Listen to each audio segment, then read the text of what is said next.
Alors, l'intérêt, ce n'est pas de les consacrer, c'est de les garantir.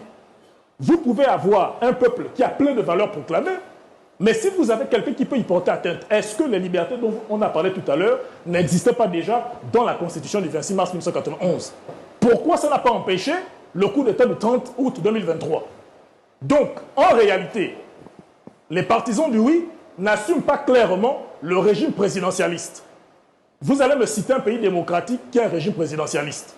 Les régimes présidentialistes n'existent que dans les dictatures d'Amérique du Sud, les dictatures d'Afrique, en Russie, à l'époque, justement dans l'Union soviétique. C'est ça le modèle? C'est ça le modèle que vous défendez? Nous défendons un régime qui a fait consensus dans ce pays. C'est celui de la Constitution du 26 mars 1991 originelle, où il y avait un régime semi-présidentiel. Le président était fort, mais il était limité. Parce que vous parlez des choses, on a l'impression qu'on ne parle pas de la même chose, du même projet de loi. Si vous reconnaissez au président, oui. Êtes-vous en train de dire qu'il y a un non-dit dans cette... Il n'y a pas de non-dit dans le projet de constitution, c'est clair. C'est eux dans leur communication qui n'assument pas ce qui est dans justement le texte. C'est un régime présidentialiste qui ne veulent pas assumer.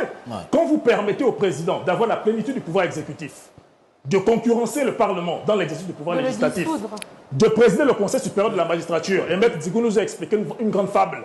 Le président, il se contente de venir s'asseoir, se lever et partir. Donc, le problème de la magistrature, l'indépendance de la justice, ça n'a jamais posé de problème dans notre pays. Alors, parce que le président s'asseyait, il se levait. Merci non, vous n'avez pas à m'interrompre. Vous n'avez pas à m'interrompre. Je ne vous ai pas la journaliste. Non, mais d'accord, mais c'est moi qui ai la parole. Donc, je dis ceci. Ce qui a posé problème dans notre pays, et l'histoire est claire, elle est têtue. À chaque fois dans ce pays qu'on a renforcé les pouvoirs du président, ça a toujours mal terminé. Aujourd'hui, vous faites passer ce projet de loi. Je le dis à tous nos compatriotes, il y aura un nouveau coup d'État. Parce que l'histoire est claire. Soit on tire les leçons du passé, soit on ne tire pas les leçons du passé. Et quelqu'un est clair. Quand on ne connaît pas permettez aux autres de répondre aussi. On est condamné à le réitérer.